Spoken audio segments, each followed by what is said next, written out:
હું મહંત રાજેન્દ્રાનંદ ગીરી, કાર્યકારી અધ્યક્ષ અખિલ ભારતીય સંત સમિતિ ગુજરાત।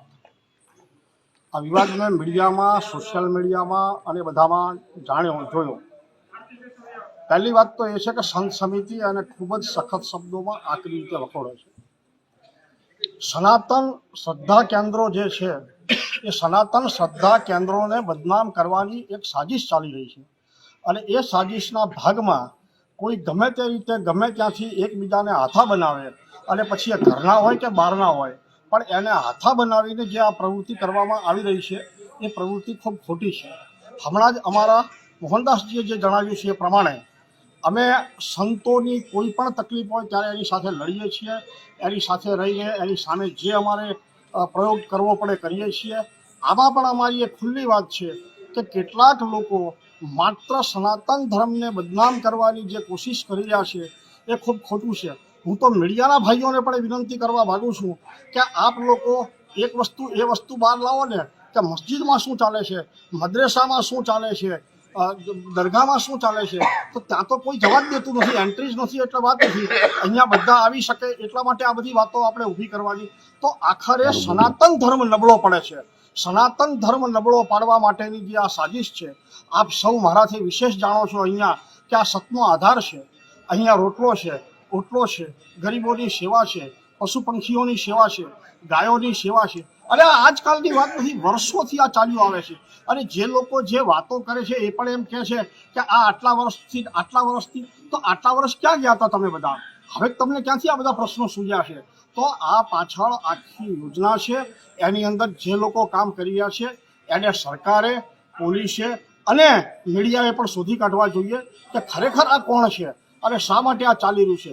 વિજયદાસજી કંઈ 2 દિવસમાં આવ્યા નથી કે 4 દિવસમાં આવ્યા નથી ને આ બધું થઈ રહ્યું છે, પરંતુ જે આ બદનામી થઈ રહી છે ખૂબ ખોટી થઈ રહી છે એવું અમે સ્પષ્ટ માનીએ છીએ। અને એટલા માટે અમારે અખિલ ભારતીય સંત સમિતિએ જે કંઈ પગલાં ભરવા પડશે એ અમે પણ ભરીશું અને અમે પણ એમની સાથે છીએ।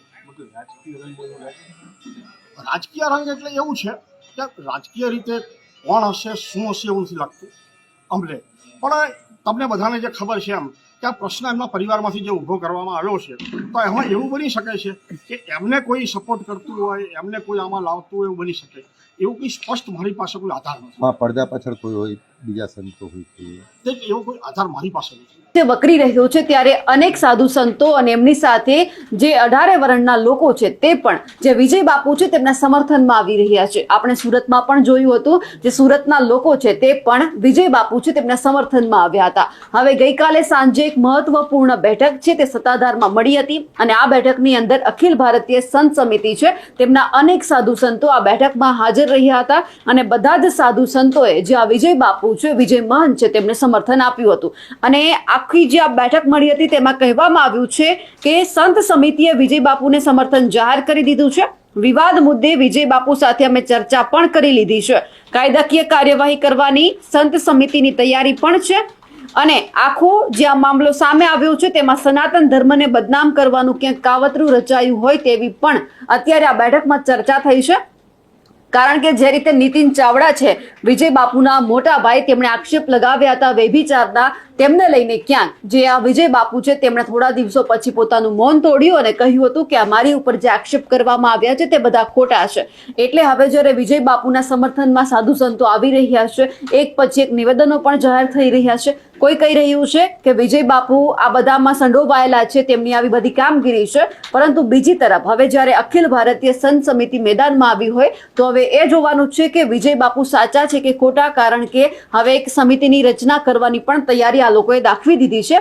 અને હવે જ્યારે આખો મુદ્દો ચર્ચાનો વિષય બન્યો છે ત્યારે આ મુદ્દામાં જે બનાસકાંઠાના મહંત છે રાજેન્દ્રગીરી બાપુ તે પણ હવે આ વિવાદમાં આવ્યા છે। તેમણે પણ આ વિવાદમાં ઝંપલાવ્યું છે અને વિજય બાપુને સમર્થન આપ્યું છે। આ એ જ બાપુ છે જેમને આપણે હંમેશા જ્યારે વાવની પેટા ચૂંટણી હતી ત્યારે આપણે એમની પાસેથી સાંભળ્યું હતું કે આ વખતે કોણ જીતવાનું છે, એ બધી જ માહિતી જ્યારે આ રાજેન્દ્રગીરી બાપુએ આપી હતી તે આ વખતે હવે સત્તાધારના વિવાદમાં પડ્યા છે। સત્તાધાર ગયા હતા અને વિજય બાપુને